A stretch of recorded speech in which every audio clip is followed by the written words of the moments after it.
Os Atos dos Apóstolos. Deus cuida dos seus. Versão brasileira, Estúdio de Cinema, São Paulo.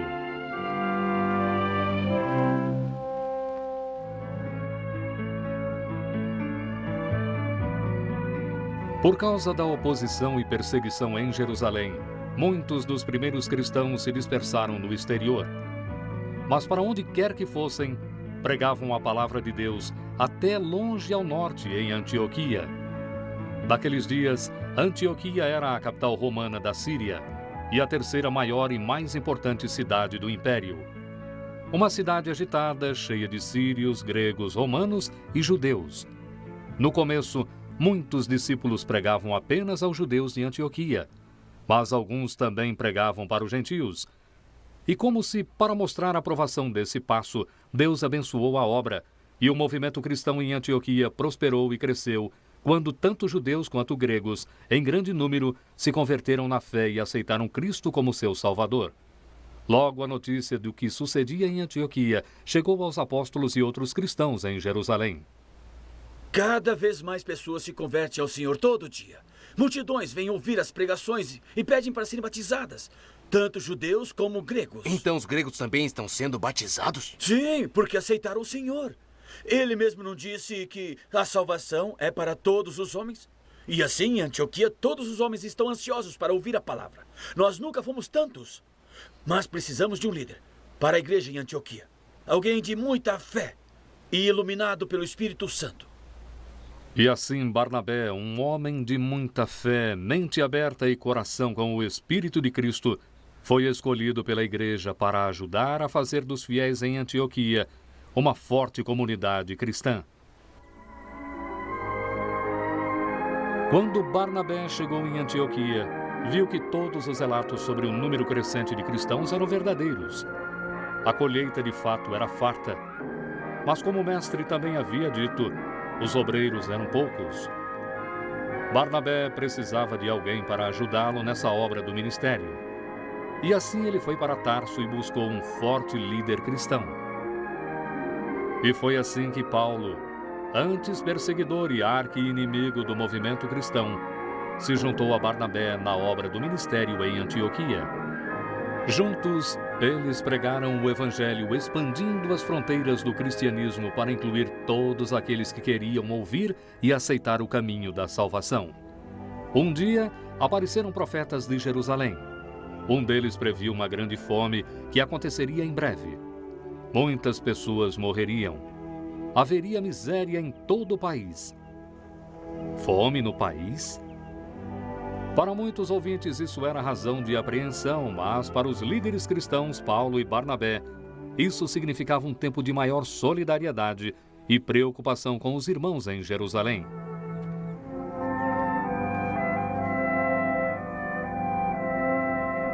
Quando a notícia da fome chegou à igreja predominante dos gentios, os cristãos em Antioquia decidiram ajudar seus irmãos judeus cristãos menos afortunados na Judéia.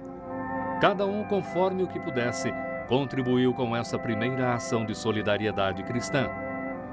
A tarefa árdua de comprar e arrecadar comida e suprimentos continuou durante meses.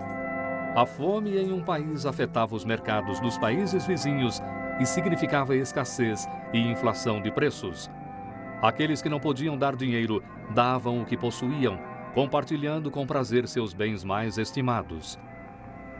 Quando juntaram as doações para a primeira viagem, houve grande agitação entre os cristãos de Antioquia.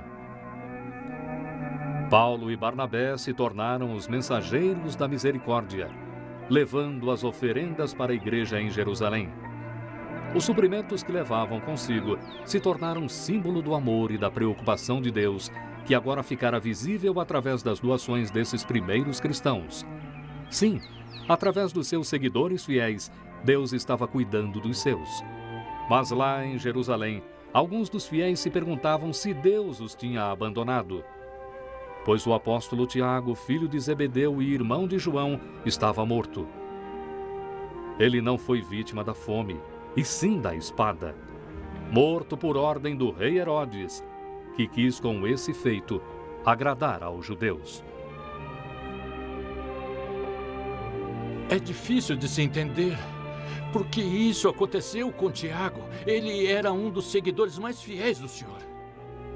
Sim, ele era, João.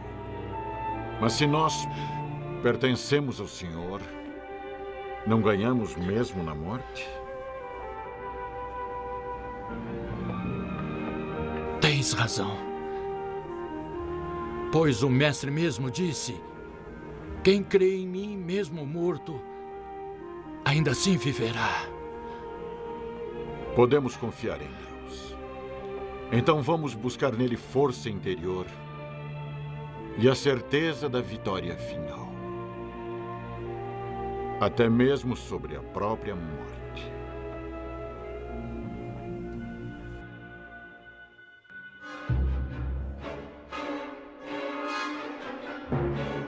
Mas a morte de Tiago, filho de Zebedeu, fora aprovada pelos judeus. Então o rei Herodes decidiu ordenar também a prisão de Pedro, o líder reconhecido dos cristãos em Jerusalém. Entretanto, felizmente para Pedro, essa era a época da Páscoa. E como a lei judaica proibia realizar sentenças nessa época, a execução seria adiada por um tempo. Até lá, Pedro ficaria seguramente encarcerado. Havia 3 portas para a prisão. Soldados guardavam o portão externo. Mais soldados guardavam a porta do meio. E mais soldados ainda guardavam a porta interna para as celas. Dentro da cela, 2 soldados designados especialmente foram acorrentados diretamente a Pedro. Herodes não queria correr riscos. O rei esqueceu um fato importante: o poder de Deus. Quando os dias da Páscoa chegaram ao fim e o dia da execução de Pedro se aproximava, um grupo devoto de cristãos em Jerusalém orava incessantemente pela sua salvação. E naquela noite,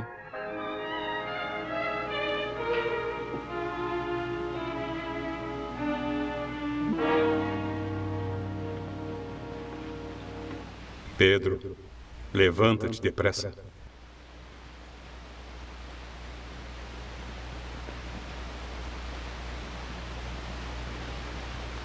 Ata as tuas alparcas.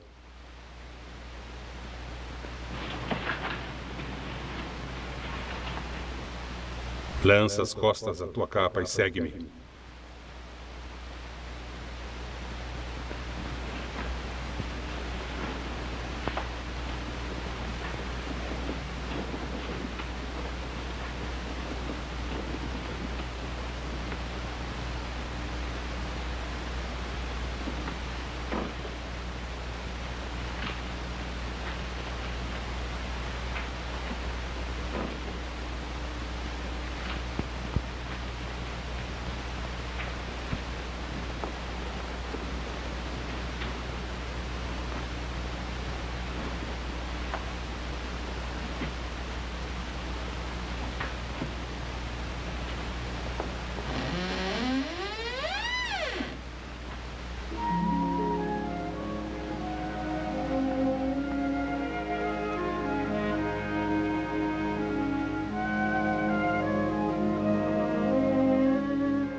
enquanto isso, o grupo de cristãos reunido na casa de Maria, mãe de Marcos, continuou orando. E enquanto eles oravam, ouviram uma batida na porta do pátio.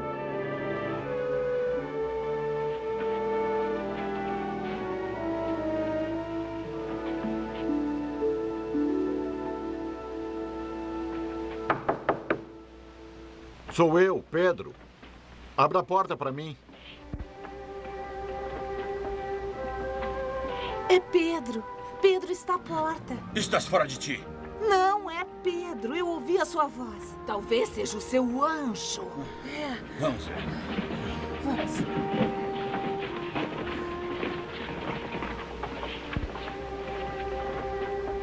Pedro. Pedro! Oh, que bom! O que tens a nos dizer? Conte! O Senhor enviou o seu anjo e me tirou da prisão.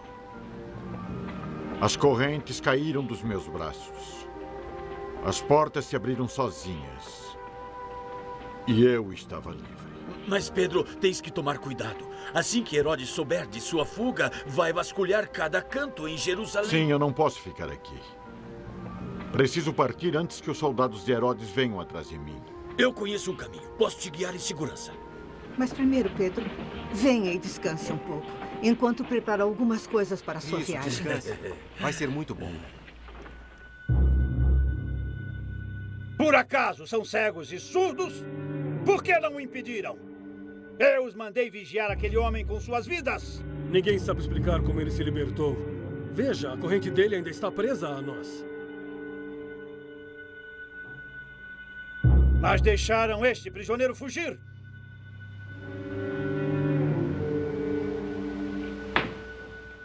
Pagarão por isso com as próprias vidas.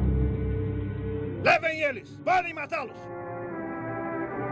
Perseguição, morte e destruição pareciam ser a única linguagem que o rei cruel conhecia. Mas o dia de ajuste de contas de Deus para Herodes estava próximo.